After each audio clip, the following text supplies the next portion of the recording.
Hello दोस्तों, मैं हूं एडवोकेट ईशान। एक्सपर्ट वकील में आपका स्वागत है। दोस्तों, आज हम बात करेंगे ट्रेडमार्क के बारे में कि ट्रेडमार्क क्या है, ट्रेडमार्क रजिस्ट्रेशन कराने से क्या क्या एडवांटेज मिलते हैं, क्या बेनिफिट मिलता है, ट्रेडमार्क के कितने क्लास है और ट्रेडमार्क रजिस्ट्रेशन कराने के लिए क्या क्या डॉक्यूमेंट चाहिए, कितना समय लगता है और ऑनलाइन या ऑफलाइन ट्रेडमार्क रजिस्ट्रेशन कैसे करा सकते हैं। ये सारे सवालों का जवाब आज हम इस वीडियो में जानेंगे। तो वीडियो को अंत तक जरूर देखिएगा ताकि आपको इन्फॉर्मेशन पूरी मिल सके। और अगर आपने अभी तक हमारे चैनल को सब्सक्राइब नहीं किया तो अभी सब्सक्राइब कर लीजिए और साथ ही में बेल आइकन भी दबा दीजिए ताकि ऐसे लीगल नॉलेज और लीगल वीडियो जैसे अपलोड हो आप तक नोटिफिकेशन तुरंत मिल सके। तो चलिए शुरू करते हैं।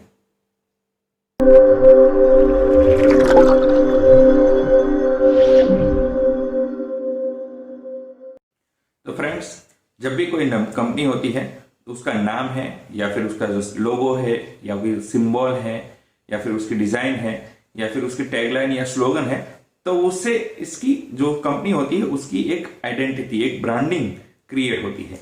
और अगर वो कंपनी अपने इसी नाम को या फिर लोगो को या फिर टैगलाइन को या सिंबल को या फिर उसके स्लोगन को अगर रजिस्टर करा लेती है तो कोई और कंपनी, कोई भी दूसरी कंपनी उसे यूज नहीं कर सकती, यानी कि कॉमर्शियली यूज नहीं कर सकती। और अगर किसी तरह से सिमिलर नाम या फिर कंफ्यूजिंग वाला नाम भी अगर कोई व्यक्ति या फिर कोई कंपनी यूज करती है तो ये जो ट्रेडमार्क रजिस्ट्रेशन कराई हुई कंपनी होती है वो उनके खिलाफ लीगल एक्शन ले सकती है।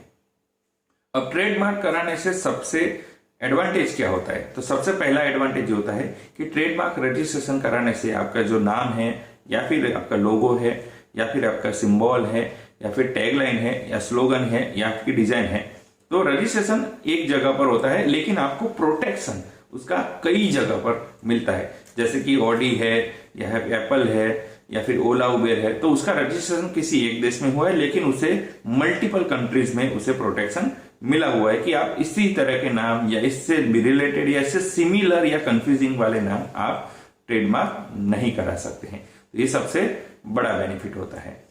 दूसरा बेनिफिट होता है कि अगर कोई व्यक्ति इसी तरह का आपका जो नाम है, आपकी जो इमेज है, अगर उससे सिमिलर या फिर उससे कंफ्यूजन पैदा करने वाला नाम यूज करता है तो आप उनके खिलाफ लीगल एक्शन ले सकते हैं। यहां पर आपको केवल यह साबित करना है कि ये जो नाम यूज कर रहा है वो बहुत ही सिमिलर और कंफ्यूजन पैदा करने वाला है, बस उतना ही आपको साबित करना होता है और बाकी कोई आगे साबित करना नहीं होता है। यानी कि अगर आप ट्रेडमार्क रजिस्ट्रेशन कराते हैं तो आपको केवल ये साबित करना है कि ये जो दूसरा व्यक्ति आपकी कंपनी के लोगो या आपकी कंपनी का नाम या आपकी कंपनी का जो टैगलाइन है उससे बहुत सिमिलर यूज कर रहा है और कंफ्यूजन पैदा कर रहा है और कंफ्यूजिंग वाला नाम यूज कर रहा है, तो आपको उसके अगेंस्ट प्रोटेक्शन मिल जाएगा, चाहे वो आपके शहर से या आपके राज्य से, आपके देश से ही बाहर क्यों ना हो।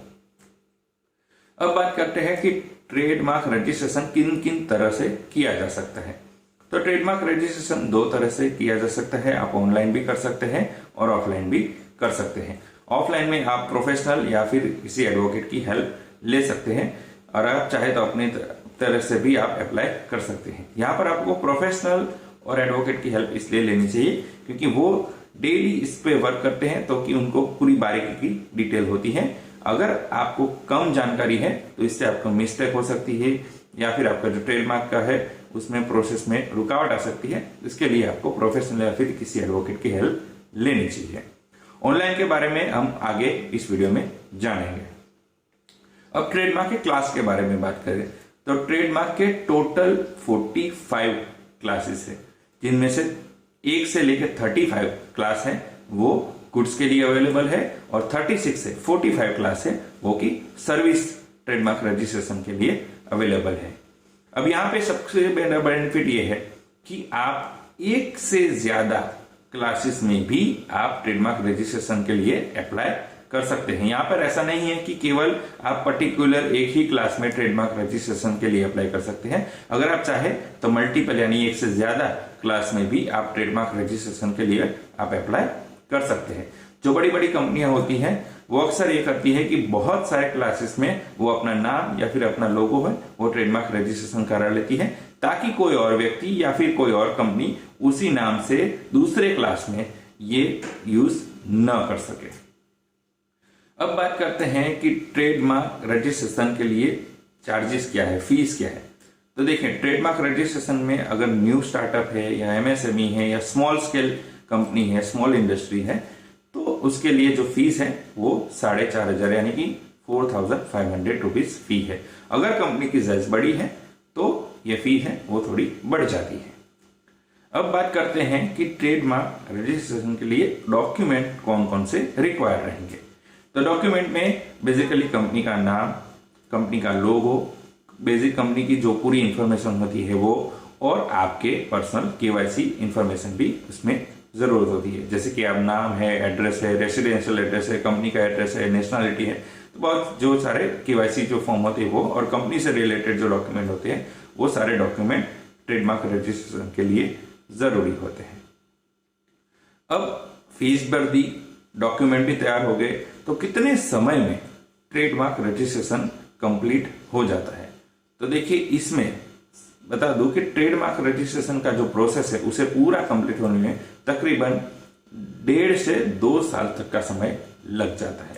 इसके पीछे ये कारण होता है कि जब आप ट्रेडमार्क रजिस्ट्रेशन के लिए अप्लाई करते हैं तो ये देखा जाता है, ये सर्च किया जाता है कि आपने जो जिस नाम या जो लोगो या स्लोगन या फिर जो सिंबल आप ट्रेडमार्क रजिस्ट्रेशन के लिए अप्लाई कर रहे हैं वो क्या किसी और जगह पर रजिस्ट्रेशन है या फिर नहीं है, या फिर इससे नियरली सिमिलर कोई रजिस्ट्रेशन है या नहीं है, वो चेक करना होता है। और वो चेक करने में तकरीबन इतना समय लग जाता है, और उसके बाद आपको 1.5 से 2 साल में जो ट्रेडमार्क रजिस्ट्रेशन का है ये जो प्रोसेस है वो पूरा कंप्लीट हो जाता है। अब कई कंपनी होती है, आपने देखा होगा कि उनके लोगों के बाजू में TM भी लिखा है, और कई कंपनी के लोगों के बाजू में R लिखा होता है जो सर्कल के अंदर होता है। तो इनमें क्या डिफरेंस होता है। तो जब आप ट्रेडमार्क रजिस्ट्रेशन के लिए अप्लाई कर देते हैं तो आप अपने लोगो या फिर नाम या फिर स्लोगन उसके बाजू में TM आप लिख सकते हैं, यानी कि इससे ये पता चल जाता है कि इस कंपनी ने ये पर्टिकुलर नाम या फिर ये पर्टिकुलर लोगो या स्लोगन या सिंबल ट्रेडमार्क रजिस्ट्रेशन के लिए अप्लाई कर दिया है और प्रोसेस चालू है। और जब ये प्रोसेस कंप्लीट हो जाता है, ट्रेडमार्क सक्सेसफुली रजिस्टर हो जाता है, तो सर्कल में R पर लिखा जाता है, यानी कि रजिस्ट्रेशन कंप्लीटेड है। यानी कि जिस लोगों के बाजू में TM लिखा है तो आप ये समझ लीजिए कि उसका जो रजिस्ट्रेशन ट्रेडमार्क का जो प्रोसेस है वो ऑलरेडी अप्लाई कर दिया है, और जिनका रजिस्ट्रेशन कंप्लीट हो गया होगा सक्सेसफुली उनके लोगो या नाम या फिर उनके सिंबल के बाजू में सर्कल में R लिखा होगा। अब बात करते हैं कि ऑनलाइन कैसे अप्लाई करें ट्रेडमार्क रजिस्ट्रेशन के लिए। तो देखिए, इसके लिए गवर्नमेंट ऑफ इंडिया की वेबसाइट है ipindiaonline.gov.in। उसके लिए सबसे पहले आपको ट्रेडमार्क सर्च करना होगा, कि आपको ये पता लगाना होगा कि आप जो नाम या फिर लोगो जो रजिस्टर कराना चाहते हैं, ट्रेडमार्क कराना चाहते हैं, वो अवेलेबल है या फिर नहीं। तो इसके लिए ipindiaonline.gov.in पर आप जाएंगे तो वहां पर ट्रेडमार्क सर्च में जाना है, वहां पर आपको नाम लिखना है। नाम के बाजू में सेकंड ऑप्शन आएगा क्लास का, कि आपको एक क्लास भी लिखना है कि कौन से क्लास के लिए आप अप्लाई करते हैं। उसमें आपको नंबर लिखना है 1 से 45 में। तो आप लिस्ट में इस लिस्ट में ये देख सकते हैं कि आपको कौन से क्लास में आपको अप्लाई करना है, तो वो क्लास लिखना है और फिर सर्च कर देना है। नो रिकॉर्ड फाउंड आता है, यानी कि अभी तक ये नाम ट्रेडमार्क रजिस्ट्रेशन के लिए किसी ने अप्लाई भी नहीं किया है और ना ही रजिस्टर है, तो आप उससे फर्दर प्रोसीडिंग कर सकते हैं। और फर्दर प्रोसीडिंग यानी कि ट्रेडमार्क रजिस्ट्रेशन ऑनलाइन करने के लिए यही वेबसाइट, यानी कि आपको डिस्क्रिप्शन में ट्रेडमार्क सर्च की लिंक और ट्रेडमार्क रजिस्ट्रेशन के लिए ऑनलाइन रजिस्ट्रेशन की लिंक, दोनों लिंक आपको डिस्क्रिप्शन में मिल जाएगी।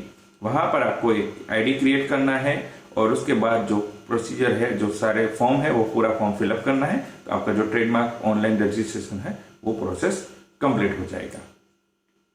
तो दोस्तों, ये थी इंफॉर्मेशन ट्रेडमार्क के बारे में, ट्रेडमार्क रजिस्ट्रेशन के बारे में, ट्रेडमार्क के बेनिफिट के बारे में और ट्रेडमार्क की ऑनलाइन और ऑफलाइन की रजिस्ट्रेशन की प्रोसेस के बारे में। तो कैसी लगी इंफॉर्मेशन जरूर बताइएगा। दोस्तों, अगर आपको ये वीडियो अच्छा लगा है तो इसे लाइक कीजिए, शेयर कीजिए। कोई सवाल हो तो आप कमेंट कर सकते हैं, या फिर हमारे नंबर पर कॉल कर सकते हैं, या फिर आप व्हाट्सएप भी कर सकते हैं। दोस्तों, अगर आपने अभी तक हमारे चैनल को सब्सक्राइब नहीं किया तो अभी सब्सक्राइब कर लीजिए और साथ ही में बेल आइकन भी दबा दीजिए, ताकि ऐसे ही लीगल नॉलेज और लीगल वीडियो जैसे अपलोड हो आप तक नोटिफिकेशन तुरंत पहुंच सके। इसके साथ ही आप हमें हमारे social media platform Facebook, Twitter, Instagram और लिंक्डइन पर भी फॉलो कर सकते हैं। और इस वीडियो को पूरा देखने के लिए धन्यवाद।